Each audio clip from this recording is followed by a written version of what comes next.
Сабагыбыздын темасы багыныңкы сүйлөмдөрдүн түрлөрү. Багыныңкы сүйлөмдөр өздөрүнүн маалимдик жана грамматикалык өзгөчөлүктөрүнө байланыштуу бас сүйлөмдүн ар түрдүү кырдаалын билдирет.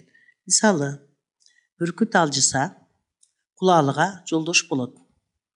Бул түзүлүшүнөн ата татаал сүйлөм эки жөнөкөй сүйлөмдөн туруп атат. Негизги ойду билдирип турган кулалыга жолдош болот деген сүйлөм болуп атат. Буга баш ийип турган эмне болгондо бүркүт алжыса. Демек, бул багыныңкы сүйлөм болду. Демек, алжыса баяндоочу, эмне алжыса бүркүт алжыса сүйлөмдүн ээси. Кулалыга жолдош болот. Демек, жолдош болот баяндоочу сүйлөмдүн жолдош болот. Эмнеге? Кулалыга сүйлөмдүн толуктоочу.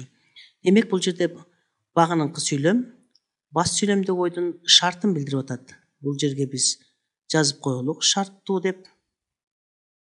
Шарттуу багыныңкы сүйлөм болду.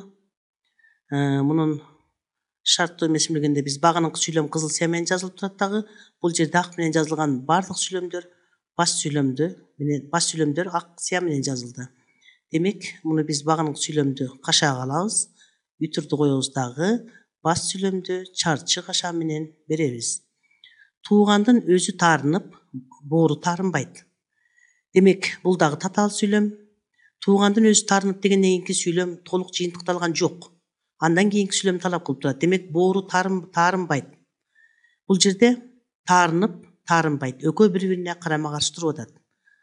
Ошондуктан бул багыныңкы сүйлөм өзүнө бас сүйлөм менен каршылаш мааниде байланыштуу. Демек, бул каршы сүйлөм. Каршы сүйлөм болду. Мунун деле схемасын алсак, чарчы кашаа, андан кийин чарчы кашаа болуп атат. Үчүнчү сүйлөмдү карайбыз. Баары токтогулга тигилишти. Баланын тамашасы унутулуп.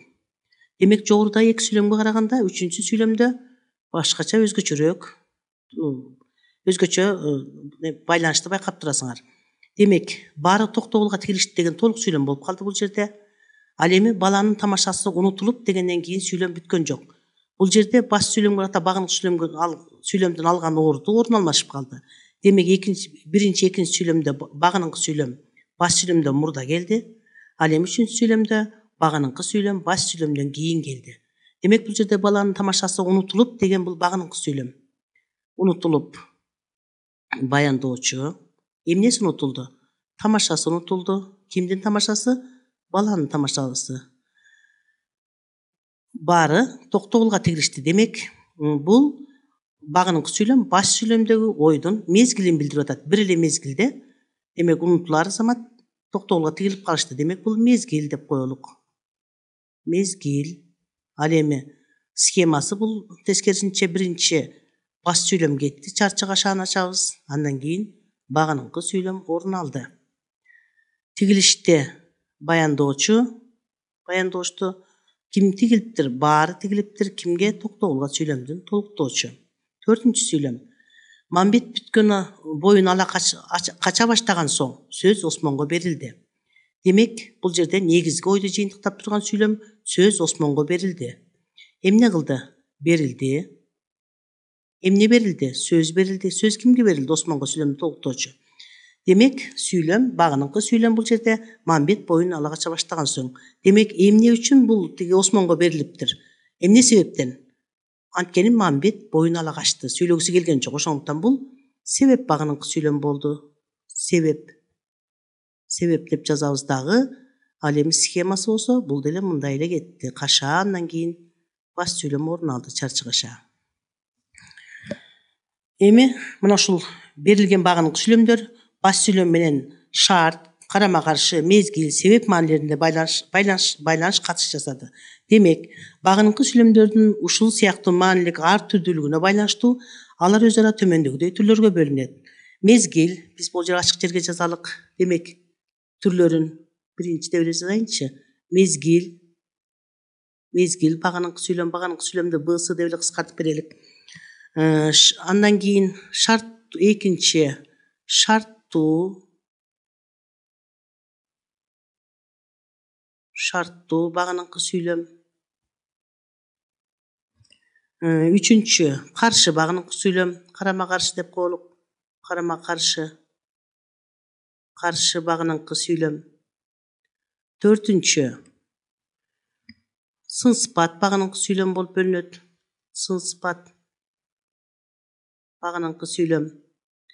Бешинчи урун багыныңкы сүйлөм. Урун багыныңкы сүйлөм.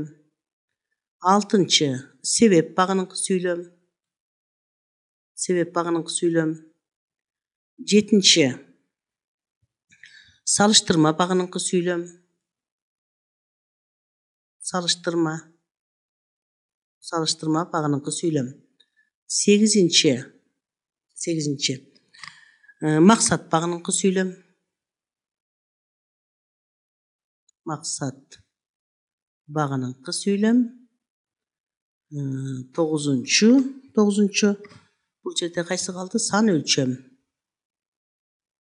Сан өлчөм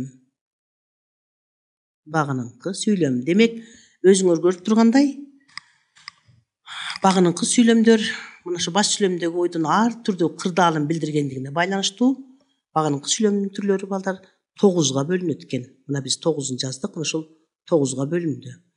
Эми биз булардын ар бирине өзүнчө токтолобуз. Биринчи мынакей мезгил. Биринчи мезгил багыныңкы сүйлөмгө токтолобуз. Мынакей мезгил багыныңкы сүйлөм. Багыныңкы байланыштагы татаал сүйлөмдүн тутумунда туруп, баш сүйлөмдө айтылып жаткан ойдун мезгилдүү кырдаалын билдирип, качан мезгил багыныңкы сүйлөмдү ушуна жазып коелу балким. Суроолордун батышынча качан качанга дейре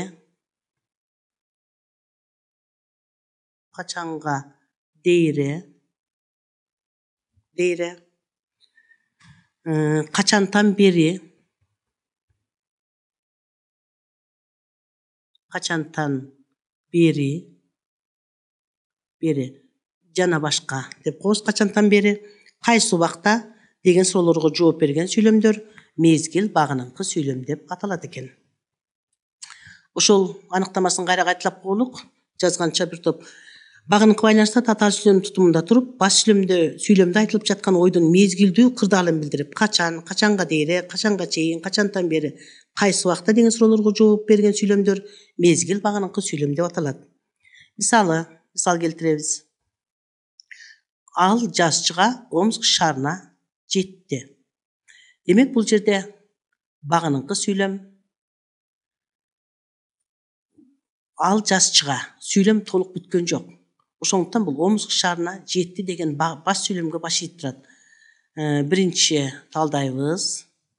Эмне кылыптыр? Жетти. Кайда жетти? Шаарга жетти. Сүйлөм бышыктоочу. Кайсы шаарга? Омск шаарына сүйлөмдү аныктоочу. Ал эми ал жазчыга дегенибиз сүйлөмдүн баяндоочу